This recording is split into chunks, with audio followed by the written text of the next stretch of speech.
Assalamualaikum warahmatullahi wabarakatuh. Saya Uci Fadratus Sobiha dengan NIM 186-20111 akan menjelaskan tentang mazhab Syafi'i, tentang kemunculan, perkembangan, dan juga pengaruhnya. Yang pertama, ada baiknya sebelum kita membahas, kita mengenal biografi beliau terlebih dahulu. Yang pertama yaitu kelahiran Imam Syafi'i. Beliau lahir pada tahun 150 Hijriah. Imam Syafi'i ini dilahirkan di sebuah tempat bernama Gaza di Asqalan. Saat itu bertepatan dengan wafatnya dua ulama besar, yaitu Imam Abu Hanifah Nu'man bin Sabit, pendiri mazhab Hanafi yang wafat di Irak, dan juga Imam Ibnu Jurayj Al-Makki, seorang mufti Hijaz yang wafat di Mekah. Hal ini disebutkan sebagai salah satu firasat bahwa lahirnya bayi tersebut akan menggantikan dua ulama yang telah meninggal, baik dalam keilmuan ataupun kesolehannya. Selanjutnya yaitu nama dan nasab Imam Syafi'i. Beliau memiliki nama lengkap Muhammad bin Idris bin Abbas bin Utsman bin Syafi' bin Sa'ib bin Ubaid bin Abdul Yazid bin Hashim bin Abdul Muttalib. Nah, nama terakhir beliau ini merupakan nama dari kakek Rasulullah SAW. Imam Syafi'i ini lahir dari rahim seorang ibu yang solehah serta dari ayah yang terkenal kesabaran dan juga keikhlasannya. Bahkan Syafi' bin Sa'id atau kakek buyutnya merupakan sahabat Rasulullah SAW. Nama Al-Syafi'i ini yang akrab di telinga kita ini diambil dari nama kakek buyutnya tersebut. Sedangkan ibunya merupakan perempuan keturunan Ali bin Abi Thalib radhiyallahu anhu dari jalur Sayyidina Husain radhiyallahu anhu. Nama asli ayahnya yaitu Idris. Nah, ayah Imam Syafi'i ini adalah seorang pemuda asal Makkah yang merantau ke Gaza, Palestina. Di Gaza, ia bertemu dengan Fatimah binti Ubaidillah, seorang perempuan solihah dari kaum Azdi. Nah, Idris ini kemudian menikah dengan Fatimah binti Ubaidillah dengan tanpa sengaja, karena saat itu Idris sedang dihukum oleh ayah Handa Fatimah karena tidak sengaja memakan buah delima milik ayah Fatimah yang hanyut di sungai. Nah, sekarang kita membahas tentang awal kemunculan mazhab Syafi'i. Imam Syafi'i atau biasa disebut dengan Muhammad bin Idris Asy-Syafi'i, setelah beliau memiliki ilmu yang tinggi dan juga pahamnya begitu dalam, serta juga mendapatkan izin dari gurunya yaitu Imam Malik untuk memberi fatwa dalam fikih sesuai dengan dasar mazhabnya sendiri. Beliau mulai beristihad dalam menentukan hukum Islam terlepas dari fatwa-fatwa gurunya baik Imam Maliki maupun Imam Hambali. Juga perlu diketahui bahwa Imam Syafi'i sebelum pindah ke Irak, beliau adalah seorang ulama pengikut mazhab Maliki karena beliau banyak mendapat ilmu pengetahuan dari Imam Maliki. Beliau mengajarkan kitab Al-Muwatta karangan Imam Maliki kepada para ulama yang datang berkunjung dari luar Madinah. Beliau juga mengajarkan kitab Al-Awsat karangan Imam Hanafi, juga mempelajari aliran mazhabnya. Kemudian setelah beliau berpindah ke Irak, beliau juga menemui beberapa peristiwa yang baru. Kemudian beliau menyesuaikan pendapat-pendapatnya mengenai hukum dengan beberapa peristiwa yang baru tersebut. Setelah sekitar 2 tahun di Irak, beliau pindah ke Mesir dan menetap di sana. Lalu di Mesir juga timbul beberapa peristiwa baru dan beliau akhirnya juga merubah dari pendapat-pendapatnya yang lama ketika di Irak menjadi beberapa peristiwa yang baru yang ada di Mesir.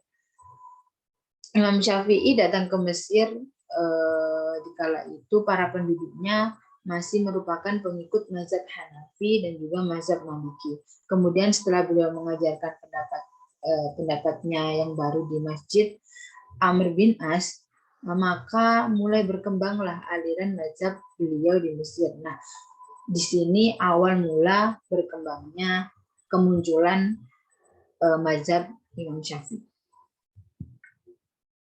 Selanjutnya yaitu perkembangan mazhab Imam Syafi'i. Syekh Ali Jum'ah dalam Tarikh Ushul Fiqih mencatat bahwa ada 5 fase perkembangan mazhab Syafi'i. Fase pertama yaitu persebaran mazhab ini dimulai pada tahun 178 Hijriah, yakni setelah Imam Malik wafat, dan ini berlangsung selama 16 tahun. Fase ini berlangsung hingga Imam Syafi'i kembali ke Baghdad untuk kedua kalinya pada tahun 198 Hijriah. Nah, kemudian fase kedua ini munculnya mazhab lama atau qadim. Nah, fase ini dimulai ketika kedatangan Imam Al-Syafi'i ke Baghdad tadi yang kedua kalinya tahun 195 Hijriah hingga Imam Syafi'i hijrah ke Mesir pada tahun 199 Hijriah. Pada fase inilah muncullah fatwa-fatwa Imam Syafi'i yang dikategorikan dan sering disebut sebagai qaul qadim. Selanjutnya yaitu fase ketiga, dimulai pada tahun 199 Hijriah hingga wafatnya beliau, yaitu Imam Syafi'i. Bisa dibilang pada fase ini mazhab baru jadid Imam Al-Syafi'i telah sempurna atau sering disebut sebagai qaul jadid. Setelah fase ketiga, fase-fase selanjutnya itu dimulai dengan periwayatan mazhab Syafi'i oleh para muridnya atau Ashab Al-Syafi'i.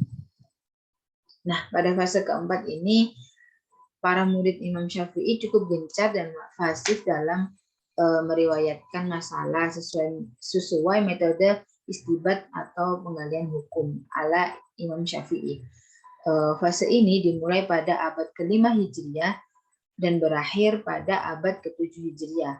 Pada fase ini muncul ulama-ulama hebat murid dari Imam Syafi'i yang menulis ulang pemikiran mazhab Imam Syafi'i.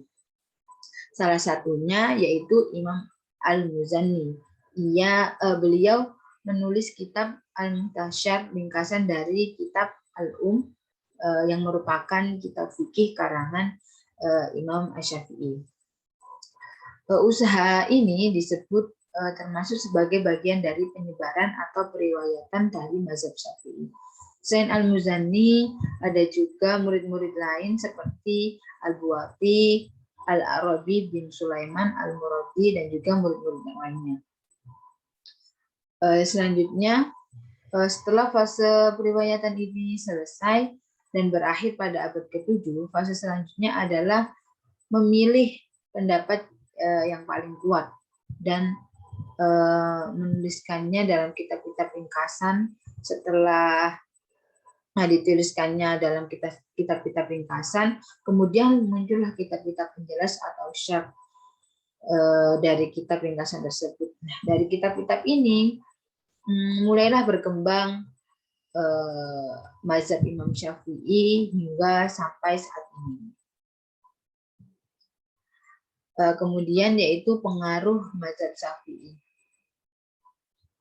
Di Nusantara, pengaruh mazhab Syafi'i ini ada beberapa bidang yang berpengaruh. Yang pertama yaitu dalam bidang pendidikan. Dalam pendidikan tradisional Islam seperti di Malaysia dan di Indonesia, ada pendidikan pondok, masjid, surau, kemudian sekolah agama dan juga pesantren. Nah, asas keilmuan yang diajarkan di pondok, surau, masjid dan lain-lain ini berdasarkan kitab-kitab yang telah diajarkan oleh Imam Syafi'i tersebut. Nah, ini menjadi bukti bahwa kesan atau pengaruh mazhab Syafi'i dalam masyarakat ini sangat luas, baik di perangkat awam atau di peringkat ulama. Kemudian yaitu perundangan, dalam bidang perundangan. Nah, mazhab Syafi'i ini sebagai asas dalam tafsiran hukum dan fatwa bukanlah bermakna ulama ini tidak beristihad, tetapi istihad para ulama ini masih berada dalam kerangka mazhab dengan menggunakan kaidah usul fikih. Nah, istihad dari ulama ini menyumbang kepada perkembangan perundangan di Nusantara. Pada peringkat awal ialah penggubalan undang-undang Islam untuk keperluan masyarakat Islam. Nah, segala perkara yang berkaitan dengan hukum, sama ada fatwa ataupun keputusan mahkamah, selalu atau mesti merujuk kepada buku-buku yang bermazhab Imam Syafi'i. Nah, selanjutnya yaitu pengaruh ulama mazhab Syafi'i kepada ilmu dan pembangunan masyarakat. Perlu diketahui bahwa mazhab Syafi'i mempunyai semangat kebangsaan yang tinggi. Hal ini dapat dilihat dalam usaha beliau mengembangkan bahasa Melayu dengan bahasa Arab dalam bidang penyampaian ilmu di setiap negara.